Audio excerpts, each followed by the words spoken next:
الحمد لله نحمده ونستعينه ونستغفره ونؤمن به ونتوكل عليه ونعوذ بالله من شرور أنفسنا ومن سيئات أعمالنا من يهده الله فلا مضل له ومن يضلله فلا هادي له ونشهد أن لا إله إلا الله ونشهد أن محمدا عبده ورسوله أرسله بالحق بشيرا ونذيرا فأعوذ بالله من الشيطان الرجيم بسم الله الرحمن الرحيم يا أيها الناس اتقوا ربكم الذي خلقكم من نفس واحدة وخلق منها زوجها وبث منهما رجالا كثيرا ونساء واتقوا الله الذي تساءلون به والأرحام إن الله كان عليكم رقيبا صدق الله العلي العظيم وعن النبي صلى الله تعالى عليه وسلم أنه قال إذا مات ابن آدم انقطع عمله إلا من ثلاث صدقة جارية أو علم ينتفع به أو ولد صالح يدعو له رواہ مسلم او کما قال النبی صلی اللہ تعالی علیہ وسلم۔ محترم سامعین خطبہ جمعہ، بزرگوں، نوجوان بھائیوں اور عفت ماں اور بہنوں، السلام علیکم ورحمۃ اللہ وبرکاتہ۔ اللہ رب العزت کا دین اسلام جو ہمارا اور آپ کا دین ہے، وہ پوری زندگی کی رہنمائی کرتا ہے۔ انسان کی انفرادی زندگی ہو یا اجتماعی زندگی، انسان کے عبادات کے پہلو، اس کے معاملات کے، اس کے تعلقات کے، اس کے لین دین کے، اس کے برتاؤ و سلوک کے، اس کی معاشرت کے، اس کی معیشت کے، اس کی سیاست کے، کوئی بھی حصہ زندگی کا ایسا نہیں چھوٹتا جس کے بارے میں دین رہنمائی نہ کرتا ہو۔ اور اللہ رب العزت نے فرمایا کہ پسندیدہ زندگی گزارنے کا طریقہ اللہ رب العزت کے نزدیک وہ اسلام، ان الدین عند اللہ الاسلام۔ بہت سارے دنیا میں مذاہب پائے جاتے ہیں، زندگی گزارنے کے طریقے پائے جاتے ہیں، لیکن کوئی دوسرا طریقہ کوئی اگر اپنائے گا تو اللہ رب العزت کو خوش نہیں کر سکتا۔ وَمَن يَبْتَغِ غَيْرَ الْإِسْلَامِ دِينًا فَلَن يُقْبَلَ مِنْهُ وَهُوَ فِي الْآخِرَةِ مِنَ الْخَاسِرِينَ۔ یہ سارے انبیاء کا لایا ہوا دین اسلام، ہمیں اس پر فخر بھی ہے، ہم شکر کے جذبے کے ساتھ اس کا اظہار بھی کرتے ہیں، لیکن بات تو اس وقت بنتی ہے جب دین اسلام کی رحمتیں، اس کی برکتیں ہمارے گھروں میں نازل ہونا شروع ہو جائے، ہماری اپنی زندگی جو انفرادی زندگی ہے اس پر ایسا نازل ہو کہ ہمارے دل میں اطمینان و سکون کی کیفیت ہو، مصائب ہمیں گھیرے ہوئے ہوں، پریشانیاں ہمارے درمیان ہوں، غم ہمارے اوپر حاوی ہو، لیکن اللہ رب العزت کی طرف سے اطمینان کی ایسی کیفیت ہو کہ ہمارے دل میں اللہ رب العزت کی طرف سے اطمینان نازل ہو رہا ہو، اور ہمارے جو مسائل ہیں وہ حل ہو رہے ہوں، اور ہماری زندگی اطمینان و سکون کے ساتھ گزرتی ہو۔ اللہ کے بندے بن کر کے اس زمین پر ہم رہیں، مرنے کے بعد جو زندگی آ رہی ہے اس میں ہمیں یہ تمنا بھی ہو، آرزو بھی ہو، خواہش بھی ہو، دعا بھی ہم یہ کرتے ہیں کہ اللہ رب العزت جو ہماری زندگی ہے مرنے کے بعد والی، اس زندگی میں ہمیں کامیابی عطا فرمائے۔ دوستوں اور ساتھیوں، دین اسلام میں انسان کی جو خصوصیت ہے، اور اللہ رب العزت نے جو اس کو بہت ساری خصوصیت سے مالا مال کیا ہے، اس میں اس کا صحیح راستہ کیا ہونا چاہیے، اس کو جگہ جگہ اسلام نے بتایا ہے۔ انسان کی ایک بنیادی ضرورت کھانا اور پانی ہے، لیکن فرمایا کہ جو چاہو کھاتے پیرو، یہ تمہارا شیوا نہیں ہونا چاہیے۔ کلوا من طیبات ما رزقناکم، ہم نے جو تم کو طیبات روزی دی ہے اس کو تم کھاؤ، محرمات سے اجتناب کرو، حرام جو اللہ رب العزت کی ایک طرف سے، نبی اکرم صلی اللہ علیہ وسلم کی طرف سے کر دی گئی ہیں، ان کے قریب بھی نہ جاؤ۔ پینے کی بہت ساری چیزیں موجود ہیں، مشروبات ہیں، لیکن کہا کہ فلاں فلاں چیزیں مت پیو، جو تمہارے اخلاق کو، کردار کو، تمہارے عقل کو معاف کرنے والی چیزیں ہیں ان کو نہ پیو۔ انسان کے اندر ایک بنیادی ضرورت یہ ہے کہ اس کے اندر شہوت موجود ہے، جنسی شہوت۔ اس شہوت کو پورا کیسے کرنا ہے، اسلام نے اس کی تعلیمات بیان فرمائی۔ نظروں کی حفاظت کرو، کان سے غلط چیزیں نہ سنو جو تمہاری شہوات کو بھڑکاتی ہوں، جس کے ذریعے تم بے راروی کی طرف جاتے ہو۔ اور فرمایا گیا کہ یہ جو تمہاری جنسی شہوت ہے، یہ اللہ رب العزت نے نسل کشی کے لیے رکھی ہے، تمہاری نسل آگے بڑھتی رہے۔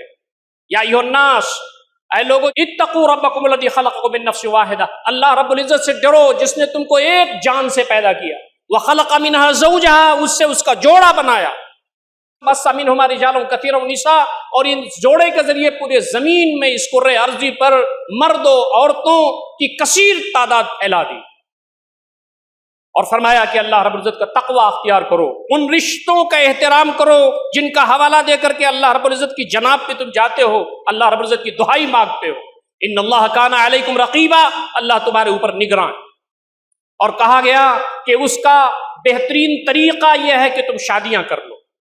آج ہماری نئی نسل تباہ ہو رہی ہے، ہمارے نئی نسل میں نئے نوجوان لڑکے اور نوجوان لڑکیاں، ان کی عفت، ان کی پاک دامنی اس وقت تباہ ہو رہی ہے، حیا نہیں ہے، زمانے کی آنکھ میں باقی، خدا کرے کہ جوانی رہے تیری بے داغ۔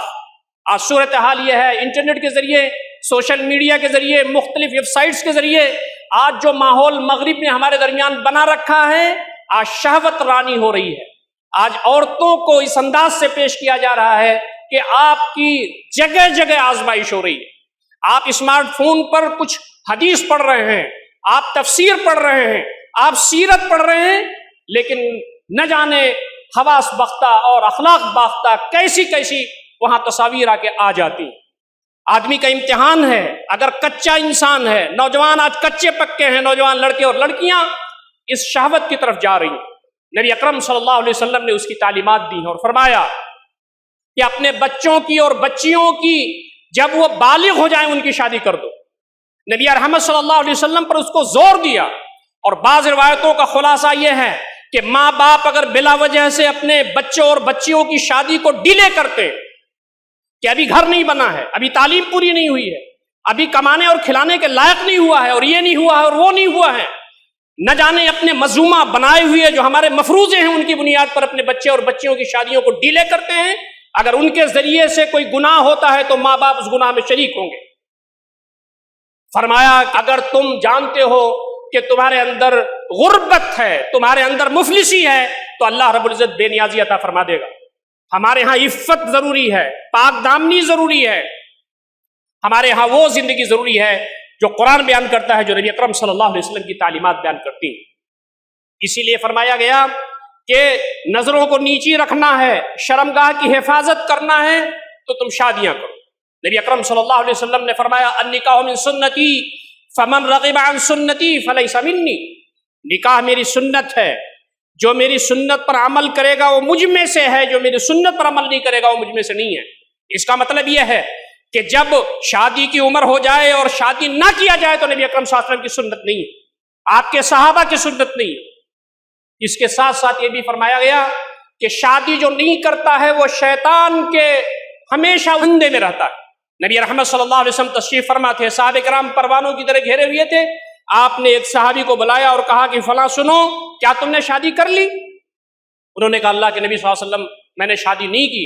آپ نے فرمایا شادی کر لو اور شیطان کے بھائی نہ بنو، اس لیے کہ شیطان ہمیشہ ایسے شخص کے آگے پیچھے دائیں بھی بھائے ان کو ورغلاتا ہے، خواتین کو خوشنما بنا کر کے پیش کرتا ہے، حرام چیزوں کو خوشنما بنا کر کے پیش کرتا ہے، اور آدمی اس مصیبت میں پڑ جاتا ہے۔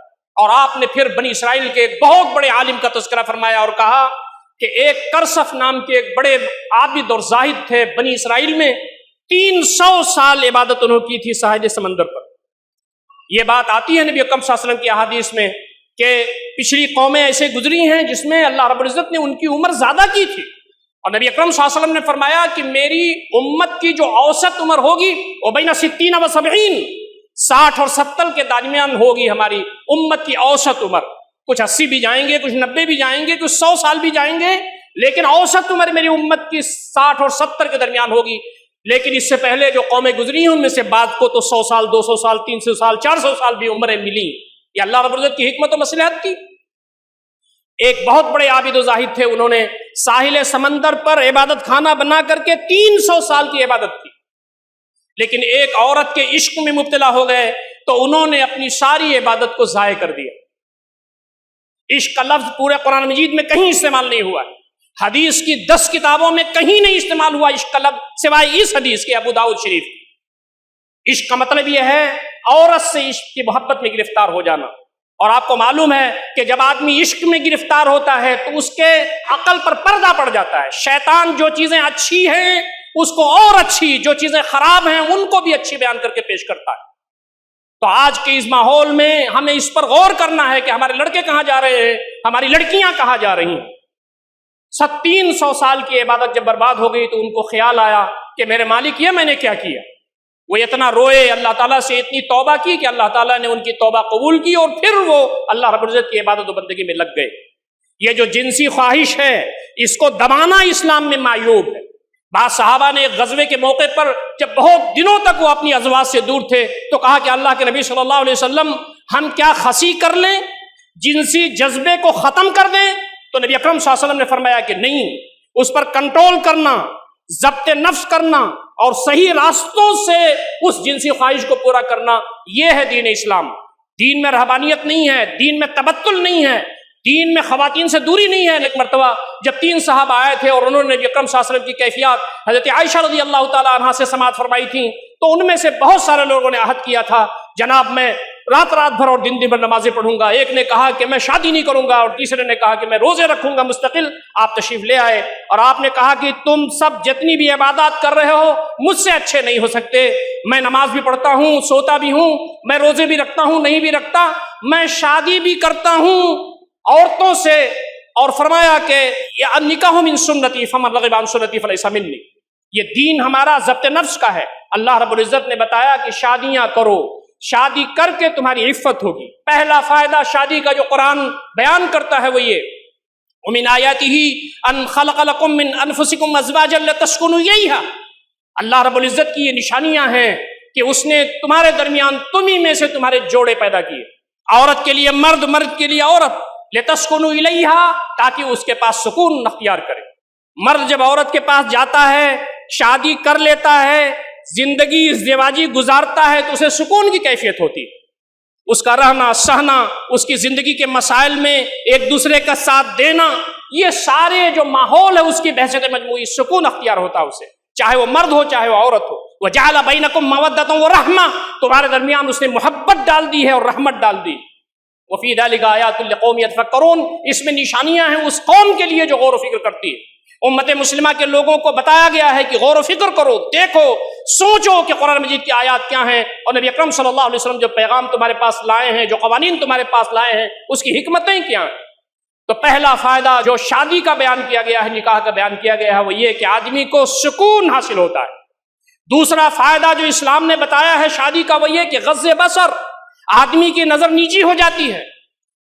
قل للمؤمنین یغضوا من ابصارہم ویحفظوا فروجہم، اے اللہ کے نبی صلی اللہ علیہ وسلم مومنین سے کہہ دیجئے کہ اپنی نظریں نیچی رکھیں، نظریں نیچی ہوں گی تو شرمگاہ کی حفاظت ہو. وقل للمؤمنات یغضضن من ابصارہن ویحفظن فروجہن، اور اللہ کے نبی صلی اللہ علیہ وسلم مومنات، یہ مومن عورتوں سے کہہ دیجئے کہ اپنی نظروں کو نیچی رکھیں، اپنی شرمگاہ کی حفاظت کریں. یہ شیطان ڈر نہ آ جائے، چیزوں کو مزین کر کے ہمارے درمیان جنسی شہوات نہ بھڑکائے اور رذائل کی طرف اور فحشاء کی طرف نہ لے جائے. فرمایا گیا کہ نظریں نیچی رکھو. یا علی لا تطبع النظرۃ النظرہ، اے علی رضی اللہ تعالیٰ عنہ، آپ اپنی نظر جب کہیں پڑ جائے تو پھر جب ہٹا دیں تو پھر وہاں نظر نہ لے جائیں. فإن لك الأولى وليست لك الآخرة، پہلی نظر آپ کی ہے، دوسری نظر آپ کی نہیں ہے، شیطان کی. تو فرمایا شادی کرنے کے نتیجے میں نظر نیچی ہوتی ہے. آپ صلی اللہ علیہ وسلم جہاں امت کے اور ملت کے مختلف طبقات کو خطاب فرماتے تھے، آپ نے نوجوانوں کو خطاب کرتے ہوئے ایک مرتبہ فرمایا یا معاشر الشباب من استطاع منکم الباءۃ فلیتزوج فإنہ اغض للبصر واحسن للفرج. اے نوجوانوں کے گروہ، تم میں جو شادی کی استطاعت رکھے وہ شادی کر لے. کیوں؟ فإنہ اغض للبصر، آنکھ کو، نظر کو نیچے رکھنے کے لیے سب سے بہتر ہے. وہ احسن للفرج، شرمگاہ کی حفاظت کے لیے سب سے بہتر ہے. ومن لم یستطع فعلیہ بالصوم فإن الصوم له وجا، جو ابھی شادی کی استطاعت نہیں رکھتا، کوئی پریشانی میں مبتلا ہے تو وہ روزے رکھے، یہ روزہ اس کے لیے ڈھال ہے. یہ نظری نیچے رکھنا. آج آپ دیکھیں قدم قدم پر ہماری عفت کو، پاک دامنی کو تار تار کرنے کے وسائل موجود ہیں. ہم اپنے نوجوان لڑکیوں کی کیسی حفاظت کریں، اپنے نوجوان بچیوں کی کیسی حفاظت کریں ہم. اور یاد رکھیے ماں باپ کی یہ ذمہ داری بنتی ہے کہ نوجوان بچے اور بچیوں کے درمیان حیا نہ پیدا کریں، ان کے درمیان بیٹھ کر کے کاؤنسلنگ کریں ان کی۔ ان اللہ لا یستحی من الحق، اللہ رب العزت حق بیان کرنے سے شرم نہیں کرتا۔ وہ شخص، وہ ہستی جس سے بہتر اس زمین پر نہ کوئی پیدا ہوا نہ ہے نہ قیامت تک ہوگا، ہمارے دل کی رگوں کی گہرائیوں میں ایمان کا حصہ ہے نبی اکرم صلی اللہ علیہ وسلم کی ذات گرامی آپ سے زیادہ حیا کرنے والا۔ فرمایا کہ وہ دلہن جو اپنی پہلی رات میں جتنا حیا کرتی ہے اس سے زیادہ نبی اکرم صلی اللہ علیہ وسلم حیا کرنے والے تھے، لیکن آپ نے ان سارے مسائل کو ڈسکس کیا، بتایا، تفصیل سے کھول کر کے بتایا تاکہ رذائل اور فحشہ ہمارے سماج اور معاشرے میں نہ آئے۔ ماں باپ کو اپنے لڑکوں کے ساتھ بیٹھنا چاہیے، اپنے لڑکیوں کے ساتھ ماؤں کو بیٹھنا چاہیے اور بتانا چاہیے کہ یہ جو جنسی خواہش اللہ رب العزت نے ہمارے اندر رکھی ہے اس کی صحیح انداز سے پوری کرنے کی جو اسلام نے تعلیمات دی ہے اس کے ذریعے ہی پورا ہونا چاہیے۔ جو اس سے رکنے کی تدابیر بیان کی گئی ہیں اس سے رکنے کے لیے بچوں کو آمادہ کرنا چاہیے۔ یہ کاؤنسلنگ ہمارے بچوں کو جنت کی طرف لے جانے والی ہے، اور اگر ہماری یہ غفلت ہے تو ہمارے بچے جہاں جہنم میں جائیں گے تو ہمیں بھی اللہ رب العزت کے یہاں پوچھ گچھ ہماری ہوگی۔ رذائل میں جائیں گے، فحشہ میں جائیں گے، بدکاریوں میں جائیں گے، ان کی عفت تار تار ہوگی تو اپنی زندگی میں وہ کہیں گے کہ ہمارے ماں باپ کیسے تھے۔ تو آپ ادب کے ساتھ، الفاظ کے صحیح استعمال کے ساتھ ڈسکشن کیجئے اپنے نوجوان نسل سے، اپنے بچوں سے، اور مائیں اپنے بچیوں سے ڈسکشن کریں، ان کو بتائیں کہ یہ جو جنسی خواہش ہے، جنس کی جو خواہش اللہ نے رکھی ہے اس کی صحیح تکمیل اللہ رب العزت کے اس کا راستہ بھی بتایا۔ دوستوں اور ساتھیوں، شادی کا تیسرا بڑا مقصد جو ہماری شریعت میں بیان کیا گیا وہ یہ ہے کہ اولاد جو ہمارے ذریعے پیدا ہوئی زمین پر وہ صدقہ جاریہ بن جائے۔ اذا مات ابن آدم انقطع عملہ الا من ثلاث، انسان جب مر جاتا ہے اس کے عمل رک جاتے ہیں، لیکن تین چیزیں ایسی ہیں کہ مرنے کے بعد بھی اس کا ثواب ملتا رہتا ہے۔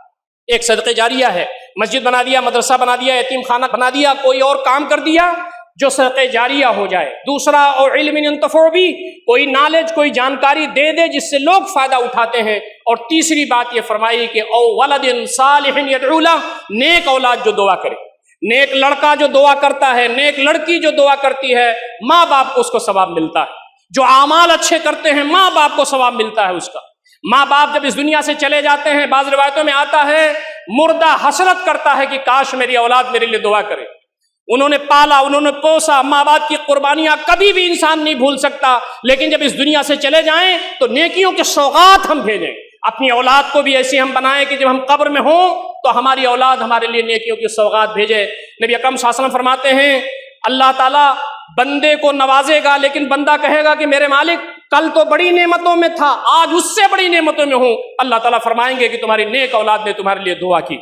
پہلا تو سکون ہے، دوسرا غض بصر ہے، اور تیسرا ہمارے ذریعے سے ایسی اولاد دنیا میں آئے جو نیکی کا سامان بنے، اللہ کے دین کا سپاہی بنے، دین اس کے غلبے کے لیے، دین اسلام کی اقامت کے لیے اپنی ساری صلاحیتیں اللہ تعالیٰ کے راستے میں لگا دے اور اس کے ذریعے صدقہ جاریہ بنے۔ ہمارا بھی قد اللہ رب العزت کے ہاں میدان محشر میں بلند۔ دوستوں اور ساتھیوں، یہ جو ہمارے پاس آج گھروں میں پریشانیاں ہیں، آج ساس پریشان ہے، آج سسر پریشان ہے، آج نندیں پریشان ہیں، آج شوہر جو گھروں کے اندر ٹینشن ہے اس سے پریشان ہے۔ گھر کا ماحول ہمارا دینی نہیں ہے، اسلامی نہیں ہے۔ گھروں میں فجر کے وقت لوگ اٹھتے نہیں، شاید ہی کوئی مبارک گھر ہوگا جس میں تہجد کی نماز پڑھی جاتی ہوگی۔ ہمارے گھروں کے اندر قرآن مجید کی تلاوت بہت کم ہوتی ہے۔ بڑوں کا ادب، چھوٹوں سے پیار، بچوں کی تربیت اسلامی خطوط پر۔ بچے کی تربیت کے سلسلے میں یہ بات سمجھ لیں کہ مائیں دودھ کے ذریعے غذا ٹرانسفر نہیں کرتی ہیں بلکہ ایمان ٹرانسفر کرتی ہیں۔ ایسی مائیں کہاں ہیں ہمارے پاس، ایسے باپ کہاں ہیں ہمارے پاس؟ ہمارے گھروں کا جو ماحول ہے اس کو بنانے کا صحیح طریقہ یہ ہے کہ شادی کے سلسلے میں ہم کوئی کمپرومائز کہیں نہ کریں، سخت ہو جائیں، ریجڈ ہو جائیں، بسا اوقات ہم اٹل ہو جائیں اس پر کہ دین اسلام کی جو تعلیمات ہیں اسی پر عمل ہوگا اور اس کے نتائج ہمارے گھروں میں آنا شروع ہو جائیں گے۔ فرمایا کہ تم اگر اپنے لڑکی کے لیے لڑکا ڈھونڈنا چاہتے ہو تو اس کا کرائٹیریا نبی اکرم صلی اللہ علیہ وسلم نے صاف فرمایا، اذا خطب الیکم من ترضون دینہ وخلقہ فزوجوہ، جب تمہارے پاس کوئی لڑکا تمہاری لڑکی کے لیے پیغام شادی بھیجے تم اس کے دینداری پر، اس کے اخلاق پر مطمئن ہو، فزوجوہ، شادی کر دو۔ گھر کے بارے میں نہ دیکھو، تجارت کے بارے میں نہ دیکھو، اس کے امپلائمنٹ کے بارے میں نہ دیکھو، اس کے اسٹیٹس کے بارے میں نہ دیکھو، اس کے حسب نسب کے بارے میں نہ دیکھو، دین کے بارے میں دیکھو، اس کے اخلاق و کردار کے بارے میں دیکھو کہ وہ دیندار ہے، خوف خدا ہے، خشیت الہی ہے، اللہ کا دین سمجھتا ہے، یہاں حلال کمائی کرتا ہے، اس زمین پر وہ اللہ کا بندہ بن کر کے رکھتا ہے، اس کے پاس حویلیاں نہیں ہے، اس کے پاس بنگلہ نہیں ہے، اس کے پاس اسٹیٹس نہیں ہے، اس کے پاس حسب نسب نہیں ہے، وہ سید نہیں ہے، وہ خان نہیں ہے، وہ پٹھان نہیں ہے، لیکن ہے ایک انسان، دیندار انسان، فزوجوہ، اس سے اپنی لڑکی کی شادی کر دو۔ ان لم تفعلوا، اگر تم ایسا نہیں کرو گے، تکن فتنۃ فی الارض وفساد عریض، تو زمین پر ایک فتنہ پھیل جائے گا اور ایک ایسا فساد پھیل جائے گا جو رکنے کا نام نہیں لے گا۔ آج ہمارے ہاں فتنہ پھیل گیا ہے، آج ہمارے ہاں فساد عریض پھیل گیا ہے، ہمارے پاس کرائٹیریا الٹ گیا ہے، جس کی وجہ سے ہم تو گھر دیکھتے ہیں، مکان دیکھتے ہیں، امپلائمنٹ دیکھتے ہیں، بزنس دیکھتے ہیں، اس کی سیلری دیکھتے ہیں، اس کا خاندان دیکھتے ہیں، دیکھتے نہیں ہیں تو ایمانداری نہیں دیکھتے، دیکھتے نہیں ہیں تو اس کا تقوی نہیں دیکھتے، اس کی نماز نہیں دیکھتے، اس کا اخلاق نہیں دیکھتے، اللہ تعالیٰ سے اس کا تعلق نہیں دیکھتے، اس کی دینداری نہیں دیکھتے۔ آج ہمارے گھروں کا جو ماحول ہے اسی کی بنیاد پر ہے۔ ہم ساری چیزوں کو چھوڑ کر کے اگر نبی رحمت صلی اللہ علیہ وسلم کی تعلیمات کی طرف آ جائیں تو ہمارے گھر جنت نشان بن جائیں گے۔ دوستوں اور ساتھیوں، ایک بہت مشہور تابعی گزرے ہیں جن کا نام ہے سعید بن المسیب رضی اللہ تعالی عنہ، بہت ہی مشہور اور عبقری شخصیت ہے۔ ان کی ایک بیٹی ہے جس کو انہوں نے پڑھایا، دیندار بنایا، عبد الملک کا اس کے لیے پیغام آ رہا ہے۔ آپ بتائیے، اموی خلیفہ، اس وقت وہ خلیفہ ہے، اس کی خلافت بہت بڑی ہے، وہ اپنے لڑکے کا جو ولی عہد ہے، وہ لڑکا جو ان کے بعد خلیفہ ہونے والا ہے، اس کی پیغام شادی حضرت سعید بن المسیب کی لڑکی کے پاس بھیجتے ہیں۔ سعید بن المسیب نے کہا کہ میں ایسے لڑکے سے شادی نہیں کر سکتا جس کا باپ ظالم ہو، یعنی خلیفہ کو انہوں نے خطاب کیا، جس کی روزی صاف نہیں ہو، جس کے ہاں ایمانداری نہیں ہو، جس کے ہاں تقوی نہیں ہو، جو زور زبردستی کر کے لوگوں پر حکومت کرتا ہو، میں ایسے لڑکے کے ہاں اپنی لڑکی نہیں دے سکتا۔ بادشاہ ناراض ہوا، خلیفہ ناراض ہوا، سعید بن المسیب کو مارا گیا، کوڑے لگوائے گئے۔ اپنے وقت میں ان سے زیادہ دیندار اور عبقری انسان نہیں تھا، وہ اللہ کے بندے تھے، لیکن ان کے ساتھ ظلم و زیادتی ہوئی کہ اپنی لڑکی کی شادی وہ ولی عہد سے کر دیں، لیکن نہیں کیا انہوں نے، اور حالت یہ آ گئی کہ وہ اپنے گھر سے مسجد اور مسجد سے گھر، تیسری کہیں جگہ کسی فتنے کے ڈر سے اور گویا کی تعذیب کے ڈر سے وہ نہیں جاتے تھے۔ یہ صورتحال چلتی رہی۔ ان کی مجلس میں ایک ان کا شاگرد غائب تھا، 3 دن کے بعد وہ آیا۔ انہوں نے کہا کہ کہاں تھے؟ کہا کہ میرے شیخ، میری بیوی کا انتقال ہو گیا تھا، میں اس کی تزیہ و تکفین میں تھا۔ کہا تم نے بتایا کیوں نہیں ہے، ہم بھی حاضر ہوتے۔ پھر آپ نے کہا جب تمہاری بیوی کا انتقال ہو گیا تو تمہیں بیوی کی ضرورت ہوگی۔ تو اس شخص نے کہا، ان کا نام ابو وداعہ آتا ہے سیرت کی کتابوں میں، ابو وداعہ جو ان کے شاگرد تھے، انہوں نے کہا شیخ محترم میرے پاس صرف 3 درہم ہیں، مجھ سے اپنی لڑکی کی شادی کون کرے گا؟ سعید بن المسیب نے کہا یہ سعید تم سے اپنی لڑکی کی شادی کرے گا، تمہاری دینداری، تمہارا تقوی، تمہاری پرہیزگاری، تم اللہ تعالیٰ سے کتنے قریب ہو اور اس سے تعلق کیسا رکھتے ہو، یہ میں نے دیکھا ہے۔ میں نہیں چاہتا کہ بادشاہ اور خلیفہ میرے اوپر اتنا زیادہ جبر کرے کہ میں اس لڑکے سے شادی کر دوں، تم سے میں شادی کرتا ہوں، اور سنو 1 درہم رکھ لو، مہر 2 درہم میں متعین کرتا ہوں، میں نے اپنی بیٹی کی شادی تم سے 2 درہم پر کر دی، جاؤ تیاریاں کرو۔ راوی بیان کرتے ہیں کہ تھوڑے دیر کے بعد ان کو خیال آیا کہ میں نے تو شادی کر دی تو بیٹی کو اپنے گھر میں کیوں رکھتا ہوں۔ لے کے بیٹی کو گئے اور گھر کا دروازہ کھٹکھٹایا، وہ نکلے، انہوں نے کہا شیخ محترم آپ موجود ہیں میرے گھر پر؟ کہا نہیں، میرے پیچھے تمہاری اہلیہ بھی موجود ہیں جن کی شادی میں نے ابھی کی، اور گھر میں کر کے دروازہ بند کر کے چلے۔ اللہ والوں نے اس زمین پر شادی کو اتنی آسان سمجھا تھا جیسے کھانا ہے، جیسا پینا ہے، جیسے فنڈامنٹل نیڈس ہے انسان کی زندگی کی، کہ اس میں کوئی تکلف کی ضرورت نہیں ہوتی۔ اپنے پرانے کپڑوں میں وہ شادیاں کرتے تھے، اپنے پرانے کپڑوں میں وہ تقریبات مناتے تھے، اپنے پرانے کپڑوں میں وہ شادی اپنے بچوں کی اور بچیوں کی کرتے تھے، نہ کسی قسم کا ہنگامہ تھا، نہ کسی قسم کا شور تھا۔ حضرت عمر رضی اللہ تعالیٰ عنہ گردش میں ہیں اور ایک دروازے پر آپ ٹک جاتے ہیں، اس لیے کہ اندر سے باتیں آ رہی تھی۔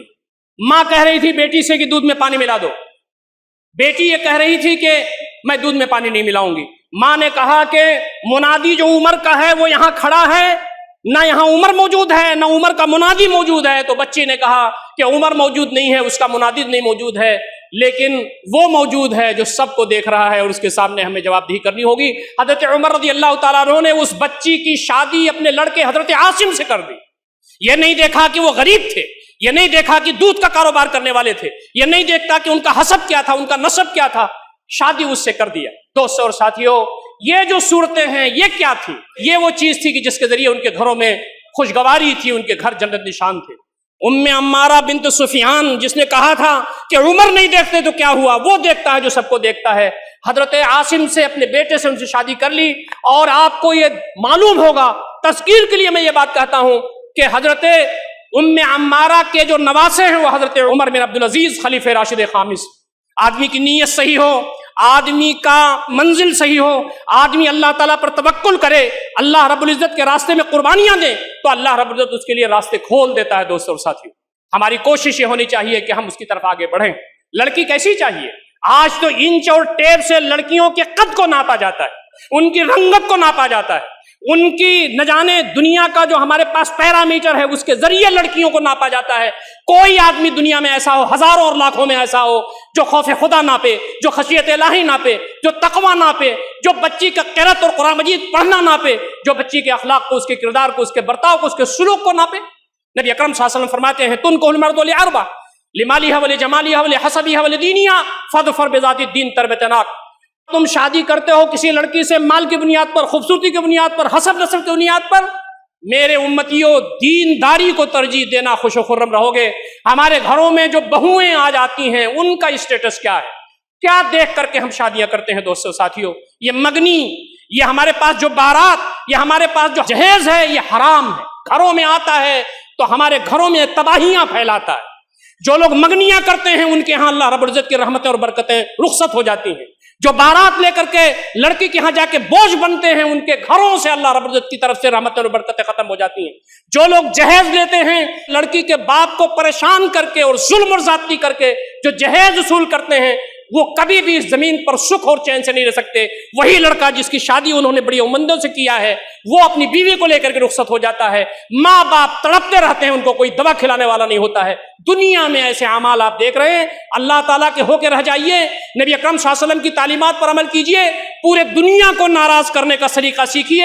جب بندہ پوری دنیا کو اللہ تعالیٰ کے لیے ناراض کرنا سیکھ جاتا ہے تو اللہ رب العزت کی رحمتیں اور برکتیں اس کے اوپر سایہ فگن ہوتی ہیں، دل کا اطمینان ہوتا ہے، مسائل حل ہوتے ہیں۔ ایسی اولاد سے وہ نوازتا ہے جو دل کی ٹھنڈک ہوتی ہے۔ ہماری اولاد ہمارے لیے دل کی ٹھنڈک کیوں نہیں ہوتی؟ نبی اکرم صلی اللہ علیہ وسلم نے شادی کو آسان فرمایا۔ حضرت عبد الرحمن بن عوف رضی اللہ تعالیٰ عنہ موجود ہیں، شادی کر لیا، نبی اکرم صلی اللہ علیہ وسلم کو نہیں بلایا۔ آپ صلی اللہ علیہ وسلم تشریف فرما ہیں، صحابہ کرام پروانوں کی طرح گھیرے ہوئے ہیں۔ ایک عورت چڑھ کر کے کونے میں آئی اور اس نے کہا اللہ کے نبی صلی اللہ علیہ وسلم، میں اپنے آپ کو ہیبہ کرتی ہوں، آپ مجھ سے شادی کر لیجئے۔ قرآن مجید میں ہے کہ کوئی عورت اگر ہیبہ کرے اپنے آپ کو اللہ کے نبی صلی اللہ علیہ وسلم، آپ اس سے شادی کر سکتے ہیں، خالصۃ لک من دون المؤمنین، یہ آپ کے لیے خاص ہے، عام مومنوں کی اس کی اجازت نہیں ہے۔ نبی اکرم صلی اللہ علیہ وسلم کو شادی کی ضرورت نہیں تھی۔ آپ نے کہا اس لڑکی سے، اس عورت سے کوئی شادی کرنا چاہتا ہے؟ ایک صحابی کھڑے ہوئے، انہوں نے کہا اللہ کے نبی صلی اللہ علیہ وسلم میں۔ آپ نے کہا کہ مہر بنانے کے لیے کچھ ہے تمہارے پاس؟ کہا میرے پاس کچھ نہیں ہے، میں بہت غریب آدمی ہوں۔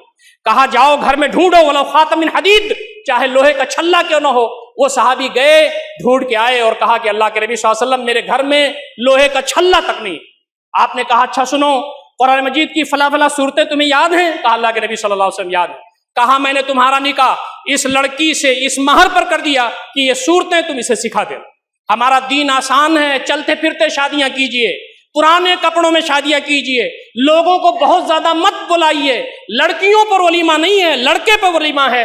لڑکی کے لوگ اگر کھانا کھلا رہے ہوں اس کھانے میں شریک مت ہوئیے، لڑکی پر بوجھ مت بنیے۔ لڑکے کو بھی اپنے استطاعت کے مطابق ولیمہ کرنا چاہیے۔ آخری بات جو میں اس خطبے میں کہہ سکتا ہوں وہ یہ ہے کہ لڑکی کے باپ کی یہ ذمہ داری ہے کہ وہ اپنے بچوں کی ایسی تربیت کر کے جائے، بلکہ اب تو آج کے حالات میں رجسٹرڈ وصیت کر کے جائے کہ میرے مرنے کے بعد سارے میرے لڑکے وراثت کو تقسیم نہ کر لیں، بلکہ اس وراثت میں خواتین کا بھی حصہ ہے۔ للرجال نصیب مما ترک الوالدان والاقربون وللنساء نصیب مما ترک الوالدان والاقربون مما قل منه او كثر نصیبا مفروضا۔ مردوں کے لیے حق ہے، خواتین کے لیے حق ہے، والدین چھوڑ کر کے جائیں، اقربا چھوڑ کر کے جائیں، چاہے وہ ترکہ تھوڑا ہو چاہے زیادہ ہو، یہ فرض ہے۔ میں یہ آیت آپ کے سامنے پچھلے خطبہ میں کوٹ کر چکا ہوں۔ جو اللہ اس کے رسول کی باتوں کو مانے گا، اس آیت کے مطابق عمل کرے گا، جنت میں جائے گا۔ جو خواتین کو حصہ نہیں دے گا ترکہ میں، وہ جہنم میں جلے گا۔ خالدن فیہا ہمیشہ ہمیشہ رہے گا، وَلَهُ عَذَابٌ مُہِینٌ اس کے لیے رسوا کن عذاب ہے۔ زندگی ہم کو جینا ہے تو اللہ کی مرضی پر، نبی اکرم صلی اللہ علیہ وسلم کی مرضی پر۔ لوگوں کو مت دیکھیے کہ لوگ کیا کہیں گے، لوگ تو انتظار کر رہے ہیں کہ آپ کا انتقال ہو اور آپ کی قبر پہ مٹی ڈال دیں۔ کوئی بھی دنیا میں ایسا نہیں ہے جو آپ کی خیرخواہی کرنے والا ہو، ہر آدمی آپ کے خلاف ہمیشہ بھرا بیٹھا ہوا ہے۔ جب آپ گاڑی خریدتے ہیں، جب آپ گھر بنواتے ہیں تو پورا جو جوار ہے اس کے سر پر مایوسی چھا جاتی ہے، جب آپ کو خوشی ملتی ہے وہ مایوس ہو جاتے ہیں، جب آپ کو پریشانی لاحق ہوتی ہے وہ خوش ہوتے ہیں۔ یہ دنیا ہے، دنیا کو ٹھوکر ماریے، اللہ کو شکر کیجیے۔ من احب للہ وابغض للہ وعاط للہ ومنع للہ فقد استکمل الایمان۔ اللہ کے لیے محبت کرنا سیکھیے، اللہ کے لیے نفرت کرنا سیکھیے، اللہ کے لیے مرنا سیکھیے، اللہ کے لیے جینا سیکھیے۔ اللہ رب العزت ہم تمام کو ان سارے مسائل پر غور و فکر کرنے اور عمل کرنے کی توفیق عنایت فرمائے۔ اقول قولی ھذا استغفر اللہ لی ولکم اجمعین واستغفروہ انہ هو الغفور الرحیم۔